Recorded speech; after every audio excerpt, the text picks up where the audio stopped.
So short sale presentation. Here we go. Everybody attended last week when we did the beginning of short sale. That would have been lesson one. This is lesson two, and we get into it a little bit more.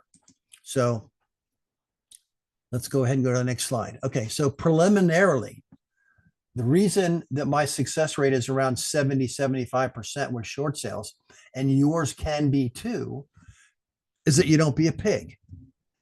You make sure that the property, at least in this slide, the situation for the property, it qualifies. Now, the hardest thing that you're going to have to do is go in, talk to a homeowner that wants to have short sale done for them, but there's something in the situation or there's something in the house that's not going to qualify.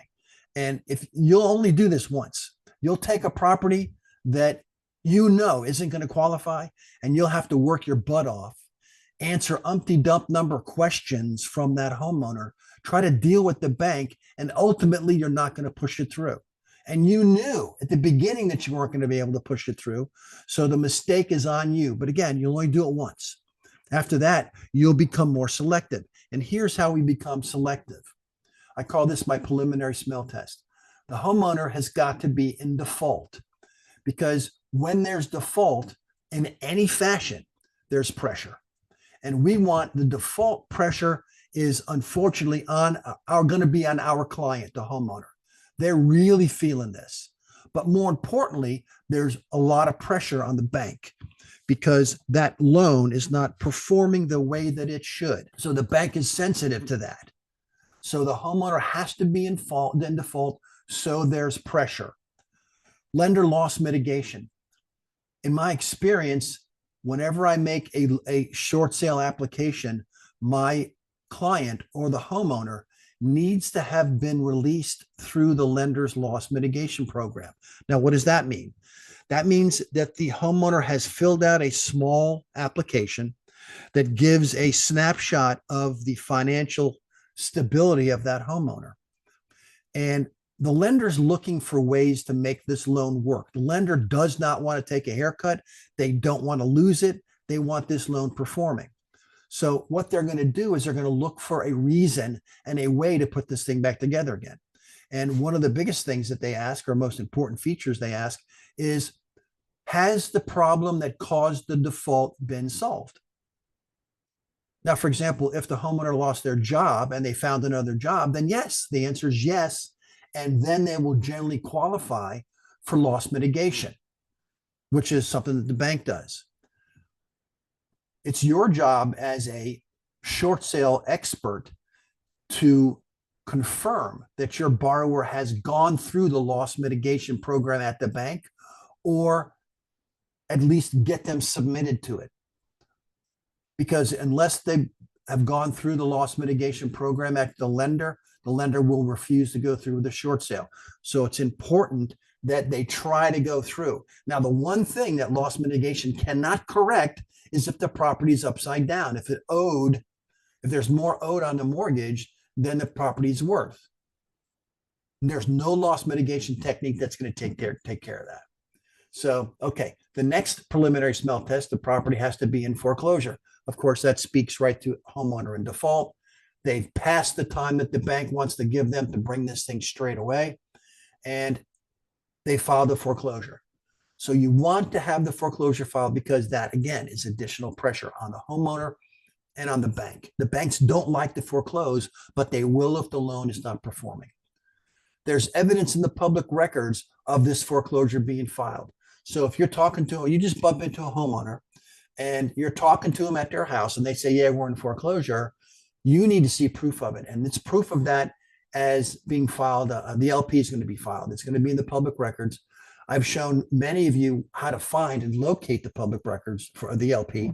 If you want to, I did a video on it just the other day. If you want help doing it, call or send an email to me or to Ivanhoe or to Jose, and I'll get that video to you.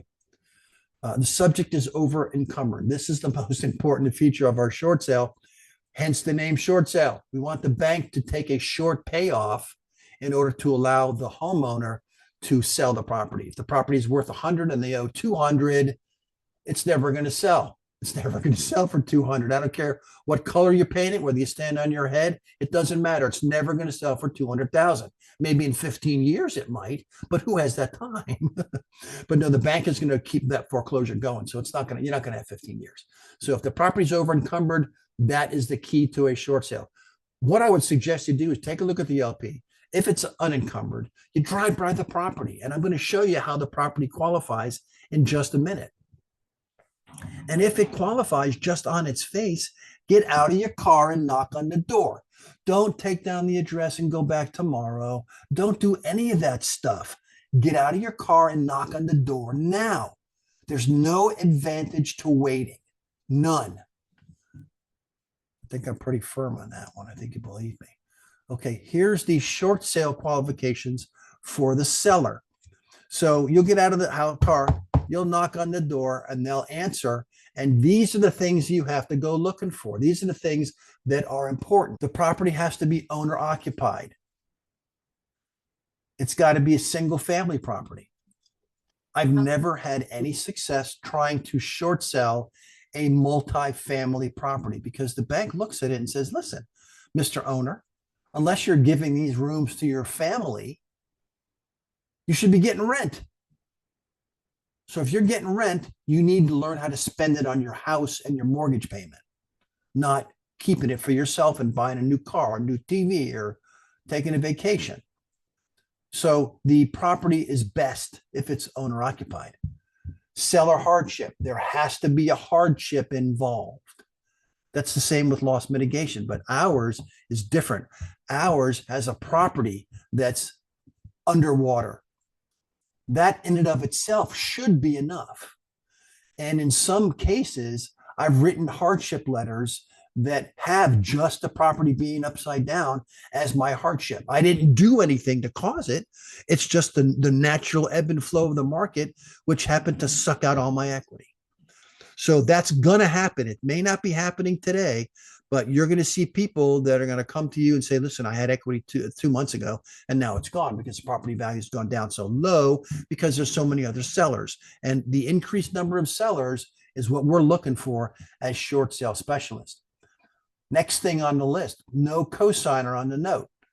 Mr. and Mrs. Homeowner, did you have anybody cosign the note? Your sister, your brother, anybody else? Because if there's a cosigner on the note, the bank will not do a short sale. Because the first thing they're going to do is, okay, you have a cosigner. This cosigner isn't living in the house with you, and he's not going to want the ding that a foreclosure is going to attract on his credit. Make him pay. Have him pay towards the note.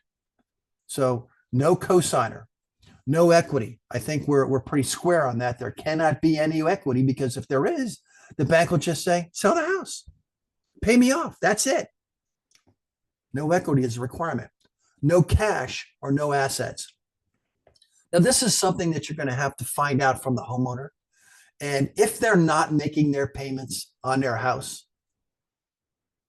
well, put it this way. The first thing to go is the credit cards. The second thing to go is the car. And the last thing to go is the house. So if you just knock on the door, they're not going to tell you, hi, my name is Rich. Can you tell me if you have any cash in the bank? It's not going to go like that. You're going to have to get to know them better. So you're not going to be able to tell right off the bat, but these are things you have to look for. If they mention, oh yeah, my house in Kentucky or my rental unit in Dania, they can't have any of that. They can't have any other assets that they could sell to pay off the bank because the bank is only concerned about one party, and that's the bank. They only worried about themselves. So the next qualification is that they're not qualified for the loss mitigation program. I beat the hell out of that on the last slide. I'm sorry, I skipped one, but I'm going to go to this one. They're not qualified for the loss mitigation program. So it's your job as a short sale specialist to make sure that your borrower, their current expenses have got to exceed their income. And you will need to get a financial statement drawn up by the borrowers.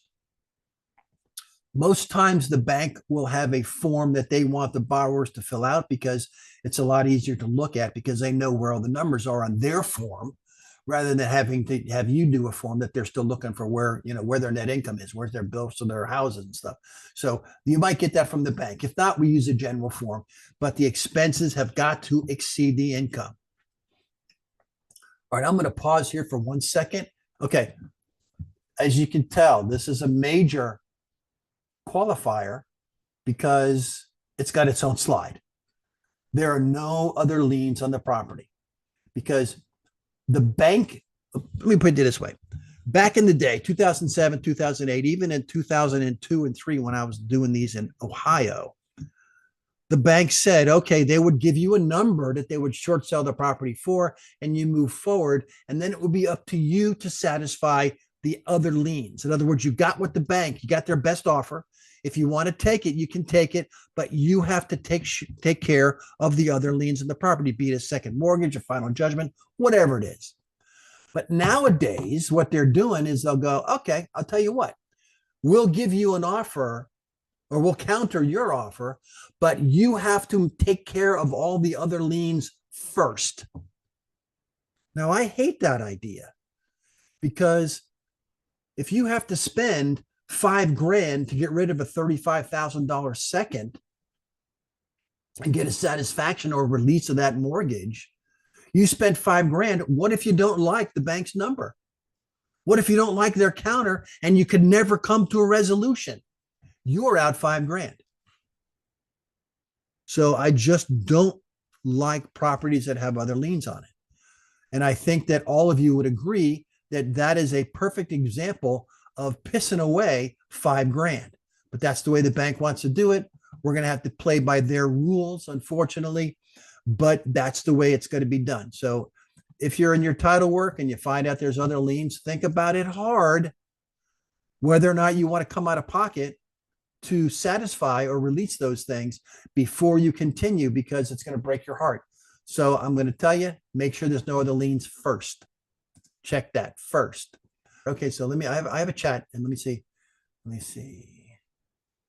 Rick is laughing. Thank you. Oh, let's go to Rich's house. Thanks. Come on. It's hot as hell in here. Thank you very much, Amanda. But that's very kind of you to offer sympathy. Okay, so what are investors looking for? Listen, I'm trying to make you guys investors. Sure, some of you want to do short sale negotiations. Some of you want to do processing. Some of you just want to list them. And listen, I understand there's money in all of that, but I want you to be short sale investors. I want you to be ultimately the buyer at a short sale where you think you can make some money, because that's where the money is. That's where all the money is, the real money. Okay, so if you're an investor and you're looking at a short sale, that's aside from the fact if you're a real estate agent and you can make some money during the transaction. It also is aside from the fact that you're a negotiator and you can charge a fee to the bank when this thing's all said and done. Same with it being you guys can make money, but it's pennies compared to what you can make being the end investor, the end user. Okay, so what are investors, us, looking for? We're looking for properties with no equity. I'm sure I beat the hell out of this, but you have to be upside down. So that's something that you have to confirm. And what's the tough part about that is because the market is so volatile right now, and everybody thinks their house is worth more than it really is. But it's going to get serious when that homeowner gets an LP dropped on them and they get served with a foreclosure complaint. It's going to get real. And the skill in this is not only dealing with the bank, but being able to determine what the market value is. Because you don't want to undercut it. You don't want to say he doesn't have equity if he does, because if he does, it's not going to go through the short sale process. Let him sell it straight up and everybody's great. So the property has got to be upside down. So you brokers, you need to sharpen your pencil when it comes to being able to do comps, because it's got to be right and you've got to be strictly right on. Pending code violations. As a short sale investor, I love pending code violations, simply because it gives me a reason and a way to dress up that cruddy house. It gives me a way to dress up my short sale package when I send it to the bank, because don't you think I'm going to take a picture of that violation and the violation itself and the notice, and I'm going to include that in my package. I want the bank to see that the city's putting pressure on the homeowner because the yard is overgrown, or they put an addition on. Love that one. Put an addition on without a permit. That's a great one because that one has money written all over it, and the bank don't want to deal with that. Okay, so the property's in poor condition. You know, if you have roof leaks, I mean, it's terrible to say, but I'd like to see a roof leak or two. I want to be able to take a picture of the mold on the outside of the fascia or the soffit when it's been leaking there for a long time and it hasn't been repaired. So the property, the poorer condition, the better. And Rick, I think we spoke about a property the other day, and I don't recall, but I got the feeling that it was a property in good condition. So that's not going to fly. No matter how badly you want it to go through, it's not going to go through. So you're going to have to tell those homeowners, I'm really sorry, you don't qualify for a short sale.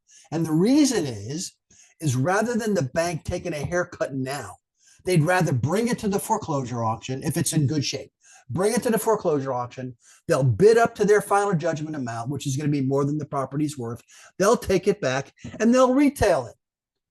Now, the bank is really short-sighted with regard to that because they sometimes forget the fact that they have to pay commissions. They have to pay taxes.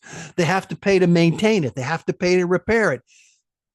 But, I mean, these are things that we try to point out to them. But if the property's in good condition, forget it. Explain it to the homeowners. You're really sorry. If you want to list it, I'll list it. But we can't do a short sale the conventional way, the way we do them. Big ticket repairs required. That's always a good sign. Big ticket. What's that? A roof. I mean, also a foundation, but I hate fooling with foundation problems. I don't know if any of you guys saw that the condo that cracked and that tipped over in Miami a couple of months ago or a year ago now. There was evidence of that thing coming down because there was water leaking inside the garage, the underground garage, and there's huge cracks. So somebody was paying attention. It could have been prevented, and it was a terrible disaster. But my point is, if you see settlement cracks in a property, it doesn't mean it's going to fall to the ground because it doesn't have additional pressure on the top. But a settlement crack is something that I had to deal with in a house, a duplex, 2 duplexes I bought in Hallandale. And the only remedy that I had to keep the property from sinking was to put in giant screws under the foundation. And those screws were $15,000 a piece. And I had to put in 3. And the reason was because the house was built on garbage. The builder, they just made a big pile of garbage and they built the house on that. So anyways, that's another story. But that's a big ticket problem that I don't want to deal with anymore. But if there are big, like a wall that might be, or because your windows will go out of square if it starts to sink. But a big ticket repair, you can name your repair. Are the taxes current? That's very important to know. Because as you know, most of your payments when you make them to a mortgagee is PITI.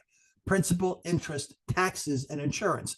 And the mortgagee likes to pay the taxes themselves so they know it's been done. They know the taxes have been paid, and they pay right when there's the biggest discount, which is right when they come out. So there's no penalties when I mean that, a discount. So look to see if the taxes are current, because if the taxes are current, the bank is still invested in this property.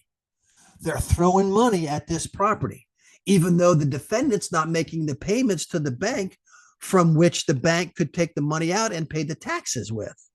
So the bank is coming out of pocket for the taxes. Now, you can read this one of 2 ways, or one of a dozen ways, really. But my point is that if the taxes are current, it says something. Exactly what it says, I'm not sure because it's different.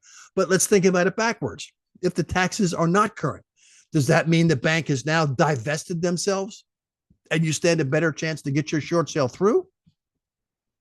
That's what I like to think. And that's what the history of the short sales I've done, what that will show. When the bank stops paying the taxes, they're pretty much getting ready to be done with this thing, because if they don't pay the taxes, it goes to tax sale, their mortgage gets completely extinguished.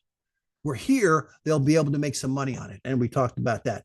Lender discounting at foreclosure sales. This is something that I've learned that most of the people that process these and try to put these together for investors, when I say put these together, short sales, they don't consider if the lender is discounting their properties at foreclosure sales.